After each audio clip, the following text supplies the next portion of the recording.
So, there's always difficult books and difficult chapters, right? They're tough reads. Martin Luther once said that he wishes the Bible did not have the book of Esther. Why did he wish the Bible didn't have the book of Esther? Because he didn't want anti-Semitism to be seen for what it was, because he was such a good anti-Semite, so he didn't want it unveiled. And the other thing is, he couldn't stand that the Jews won. It was a terrible thing. So he said, we should get rid of this book. Why is this book in the Bible? Well, from our perspective, there's a chapter in the Torah that is extremely disturbing. And it's a chapter, it's in the third part of the triennial, so we didn't read it today. And that is the binding of Isaac. That God tests Abraham by asking him to take Isaac and to sacrifice him. That is a tough chapter.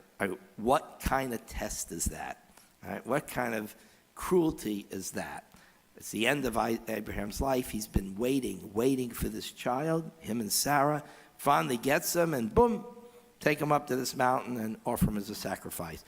And he almost does it. That makes it even more disturbing. So we're going to take a look at this very, very difficult chapter that many commentators have said, if the chapter wasn't here, we wouldn't miss it, right? Who needs this chapter? Because of the picture that it paints is very, very disturbing. Obviously, it made it into the Torah because there are lessons to be learned, and we'll try and see what lessons have been learned, and as usual, many different lessons, many different interpretations of this chapter. So we're going to look at the chapter and then a few of the interpretations, and we gave you the study sheet so you can follow. So let's just go straight to number 2. Okay, number 2 is from the Torah itself. The Lord said to Avram, all right, go forth from your native land and from your father's house to the land that I will show you. Remember, it all begins. The relationship between God and Abraham began with Lech Lecha, right? God said to him, he wasn't even Abraham yet, Lech Lecha, pick yourself up and go to this land that I will show you. And Abraham goes, and we're very proud. He's following God's orders, even though he doesn't know exactly what his destiny is. And then we have, at number 3, just as the account of the initial call is preceded by a genealogy that introduces the main character of the next episode, so the story of the final call from God is followed by a genealogical note having the same function. In other words, genealogy looks to the past and what's going to happen in the future.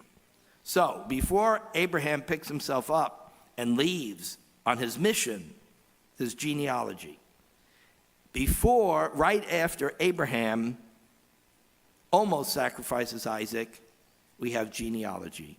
Meaning, because Isaac wasn't sacrificed, the Jewish people continue.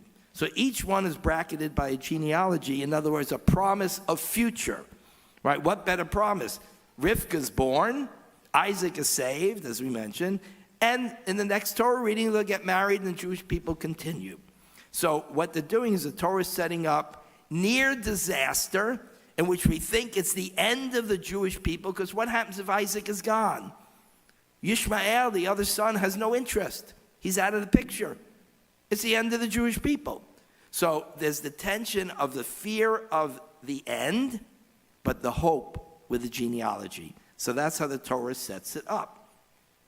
And in Roman numeral number 4, it says God puts Abraham to the test. That's how it begins.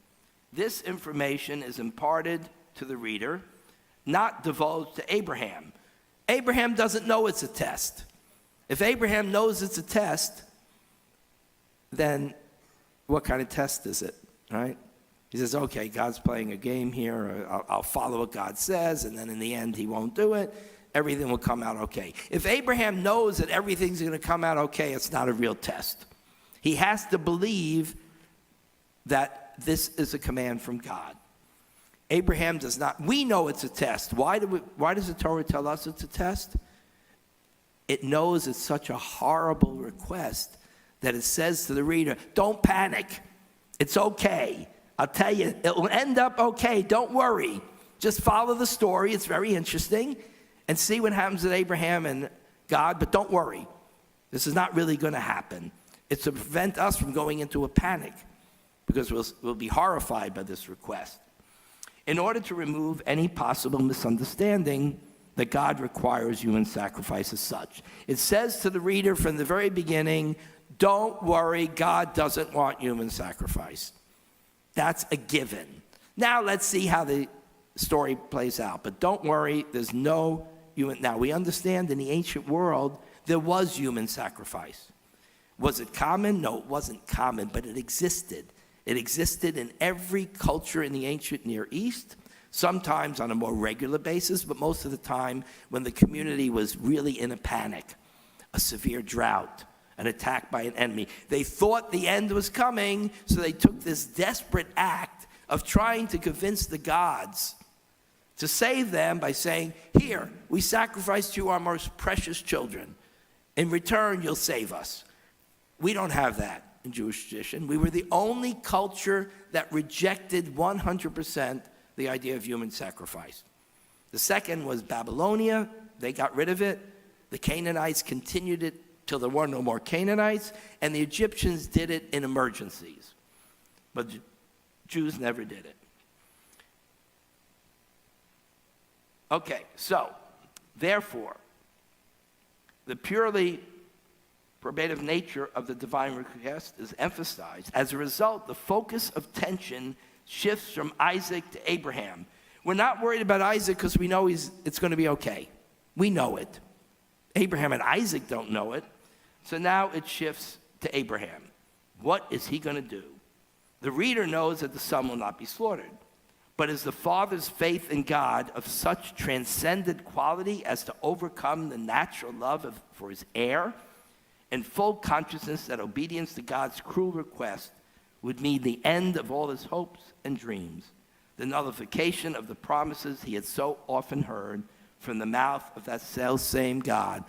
The whole time God is telling him, you're going to be a father of a multitude of nations. You're going to be, your children, your progeny be like the dust of the earth, right? Like the sand of the sea. So many you won't even be able to count. And then here he is, he finally has the beginning of that promise, and boom, we're going to end the promise. It's not going to happen. So he's crushed at the end of his life. How will he respond? And then God says to him, take your son, your favored one, Isaac, whom you love, and go to the land of Moriah. That's the same language as chapter 12 when he first encountered God. God said, Lech lecha me'aretzecha, go forth from your land, go forth from your parents' land to a land I will show you. And here is the same thing. Take your son, your favored one, Isaac, and go forth from your land, your birthplace, and your father's house. It's the same exact language. So Abraham is going through the same test. His whole life, he's shown his dedication to God. He waited patiently for the birth of Isaac.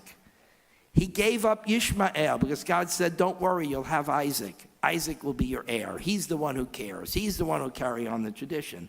And Abraham waits patiently and patiently right into his old age, and the promise is fulfilled. And now in his old age, instead of enjoying this son and the future promise, God brings him right back to the beginning and says, go forth to a place I will show you. Okay, the first promise was, and you'll become a nation. I'll give you that land. Now the promise is, go forth to a place I will show you and kill your son. At the end of his lifetime, this almost seems like an act of cruelty. What does he need to be tested anymore for? He spent his whole life standing up to these tests, and he remained loyal. The Hebrew, number 6, adds the participle na. The participle na is very important. It usually softens the command to an entreaty, as noted in Sanhedrin and Rashi's commentary. Abraham has absolute freedom of choice. Should he refuse, he would not incur any guilt. In other words, when the rabbis interpret it, they say, look, understand, this is all on Abraham. He can say no if he wants to. Will he stand up for his son, or will he try and please his God? And the choice is impossible. You're supposed to choose between your God and your son? How do you make such a choice? It's almost impossible. Then we're told he goes. He doesn't argue with God at all. In fact, Vayashkem b'boker, he got up early in the morning. What does it mean he got up early in the morning? Some people say because he couldn't sleep. He was so upset. But the real meaning is he was anxious to do God's bidding. God said to do this. I get up early in the morning and I go. And we're even told he split the wood. Why do I have to be told he split the wood? What's the wood for? It's for the sacrifice, right? Because he doesn't know where he's going. So he doesn't know if there's any wood where he's going. He is so loyal to God's command. He says, to get this right, I'm going to have to bring the wood. So he's focused on fulfilling God's command. Now, we began the Torah reading with God saying, I'm going to destroy Sodom and Gomorrah. And does Abraham say, well, thank you for the information. Talk to you tomorrow. No, what does he do? We read it today. He's infuriated. What do you mean you're going to destroy Sodom and Gomorrah? Does he know it? He doesn't know Sodom and Gomorrah. He has his cousin, he has his nephew there, Lot, but he doesn't know the cities, right? He says, what are you doing? You can't do that. It's unjust. You can't sweep away the innocent with the just. Will you save it for 50, for 40, for 35? Will you save it for 10 people? He argues and argues. He has no problem confronting God and challenging him. All of a sudden now, it's his son. It isn't strangers in Sodom and Gomorrah where you defend the justice. Why doesn't he defend his son and say to God, sacrifice my son? Will the judge of the earth not deal justly with my son? No, he's silent. No protest whatsoever. So it's juxtaposed. That was Abraham earlier on, fighting against God, demanding justice. And then the Abraham at the end, quiet, completely obedient. He has no fight left in him. Roman numeral number 8. On the third day, now, why did God send them on a 3 days journey? He's an old guy. Why don't you just say, a half a day from here, there's a great little mountain. Perfect place to sacrifice your son. So the rabbis and Rashi and the commentators are very clever. 3 days gives him what? Time to think. What am I doing? God wanted him to think. He wanted to see how Abraham would react. If it's on the same day as the command, well, maybe he's so excited and he's so overwhelmed that he just does it. And then he'll look back and say, what did I do? 3 days' journey was meant to put it on Abraham. Abraham, you got 3 days to think about this before you do it. So he was putting Abraham in a position to contemplate this absurd, offensive request to sacrifice his son. The long interval is crucial to the trial of faith. For Abraham's instantaneous assent to God's request may have been impulsive and emotional and without proper consideration. The long trek, 3 days, enables him to regain his composure. It allows him for sober reflection, yet his resolve is not weakened.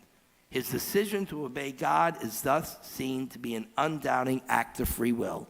That's the key. 3 days later, he's still willing to do it. That's his decision. Then we have to judge if we like his decision or we accept his decision. What did God think about his decision? None of that is given to us in the Torah. There are hints, but there's nothing direct. So let's look at the different interpretations. We're on the back of the page, the commentaries. Is this a test of Abraham's faith and readiness to obey, as the opening verse suggests? Okay, God just wants to know, are you going to be obedient even when it's painful?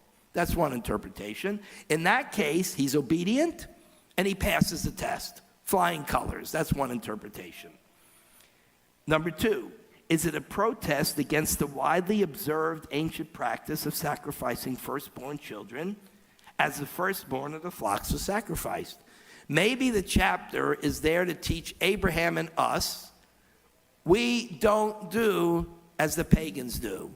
we don't sacrifice our firstborn, right, in order to guarantee future fertility. That's a pagan idea, Abraham. Monotheism, this new religion, doesn't believe in it. I need you to learn that. And Abraham's not sure, right? He's not sure. He learns it in the end when God says, don't do that, right? Don't sacrifice them. And then we learn it as well. So maybe it's a chapter to teach that one of the great innovations of monotheism is that we were the only culture to reject 100% child or human sacrifice. Another interpretation is it to teach us that for the believer, the voice of God must override the voice of human conscience, what Kierkegaard called the theological suspension of the ethical. Is the lesson to mean that our judgment of what's right and wrong, our judgment of what's ethical, is overridden by God's judgment? So if God asks us to do something that seems to us unethical or immoral, we just have to accept that our judgment is not as good as God's. He has a great, they always say that, the greater picture. God has a bigger picture than we do, so we don't understand what's happening, but we have to follow. So that's another interpretation. We have to just accept that God's command to us is the right thing. Number 4, Joseph Albo taught that God, who knew how Abraham would respond, wanted Abraham to discover his great depths of his faith. The reward for potential good deeds is less than reward for actual good deeds. He needed to put Abraham through it. Abraham had to experience this conflict between God's command and his own ethical judgment. He had to learn it. It couldn't be theoretical. He had to go through it, and we had to watch. We, the students, had to watch. And in the end, according to this interpretation, Abraham followed, and it all turned out all right. The only problem is, it doesn't always turn out all right. So how do you deal with when it doesn't turn out all right? So Shalom Spiegel, one of the great scholars of the previous generation, who wrote an entire book about this, has written, in the light of historical reality of the 2nd century persecution under the Roman Empire, it seemed almost as though something of the splendor and awe of the biblical Akedah story was diminished. So, we care about some ancient, far off in time person is missing, who was merely thought of as a possible sacrifice on the altar, but who was delivered from dangers whom no misfortune overtook, when right before your eyes, in the immediate present, father and sons en masse ascend the executioners' medieval Jewish communities, suffering persecution, saw themselves as reenacting the drama of the Akedah without the redemptive ending. What is Shalom Spiegel talking about? All the death and destruction during the Crusades.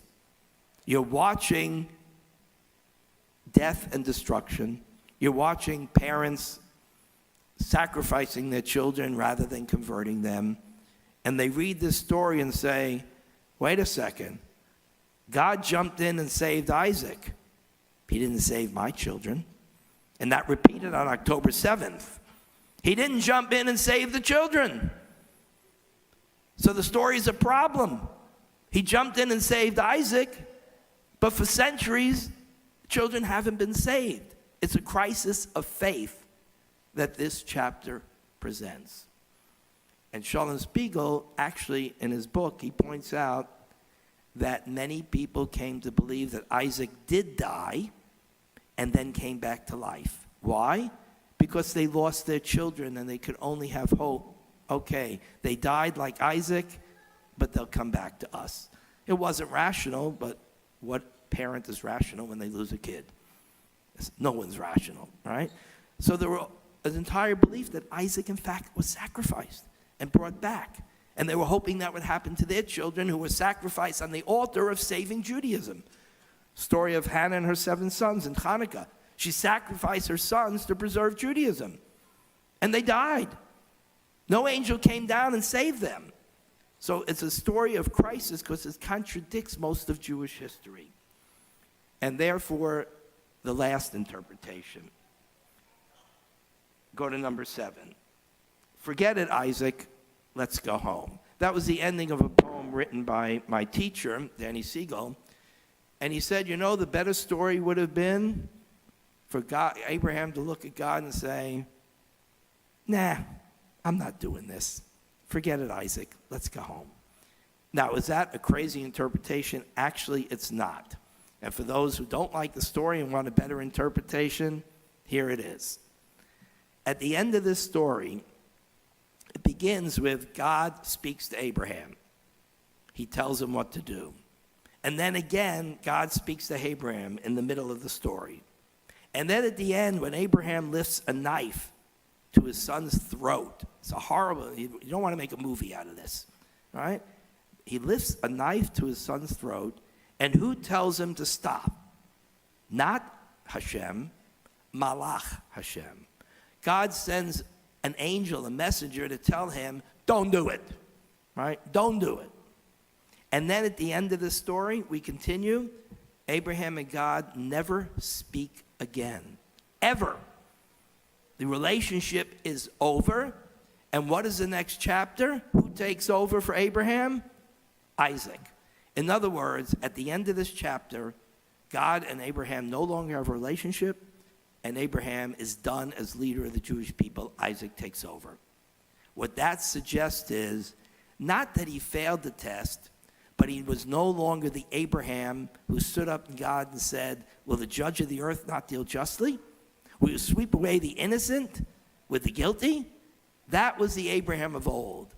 The Abraham now, late into his 90s, exhausted from a lifetime of challenges, he's too tired to fight anymore. And God says, Abraham, you're done. No anger, you're done. You can't lead anymore. He sends an angel to tell him, look, tell him not to do it. Tell him not to do it. And then Isaac is going to be the leader. And Abraham lives a nice life at the end of his life.